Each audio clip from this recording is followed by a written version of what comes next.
vision, for constantly pushing the boundaries of his art, for his enormous contributions as a composer, orchestrator, conductor, and recording artist, and for being an example of the very best in creative partnering. Mr. Chancellor, I present to you for the degree of Doctor of Letters, Honoris Causa, Howard Shore.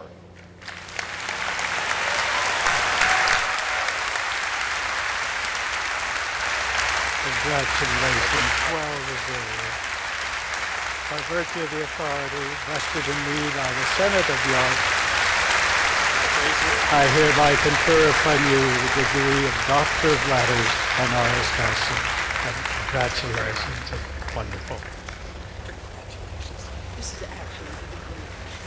It's actually the degree. Oh, excellent. Thank you. Excellent.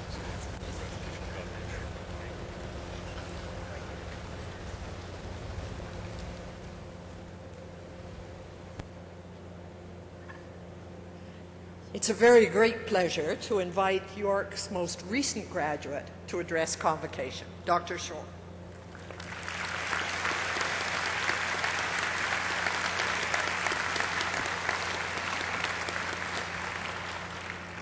Thank you, Chancellor.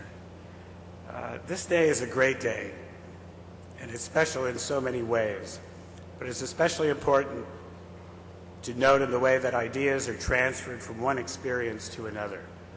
I feel that it's important to remember that what knowledge you have acquired is only the beginning of a lifelong journey. Studying composition in Boston in the 60s, Berkeley was very keen on showing you where the knowledge was to be found. The search involved hundreds of years of written scores. Knowledge is simply all around you. You should never stop learning. I have a friend, Christopher Rouse, who teaches composition at Juilliard. I asked him about his curriculum, and he said that he didn't focus on principles of composition so much, but prefers to teach his students how to think like a composer. The talent was already in place, and now you had to believe in the person that you wanted to be.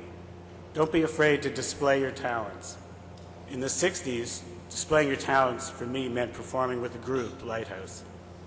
And it was probably 20 years afterwards that I finally accepted the idea of becoming a composer, and of writing composer on my custom declaration when I crossed the border. It was a pretty big move.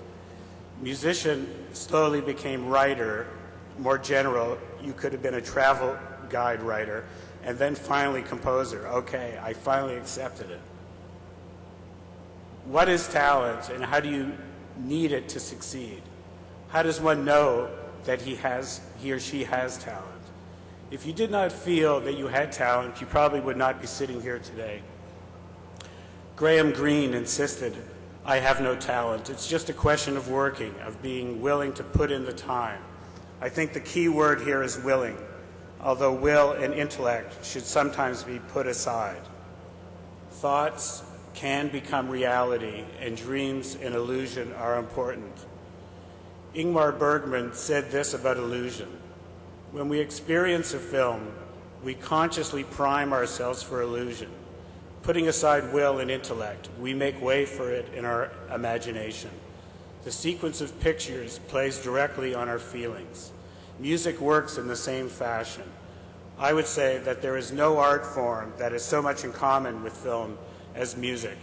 Both affect our emotions directly, not via the intellect. And finally, don't be afraid of things that are easy to do.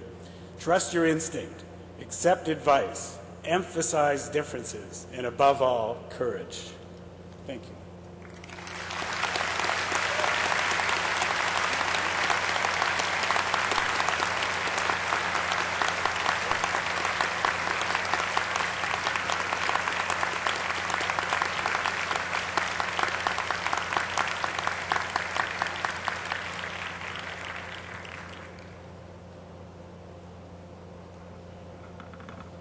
I want to thank Dr. Shore for giving us inspirational words. I've already spoken about his inspirational music. You've made it a very complete day for us. Thank you so very much.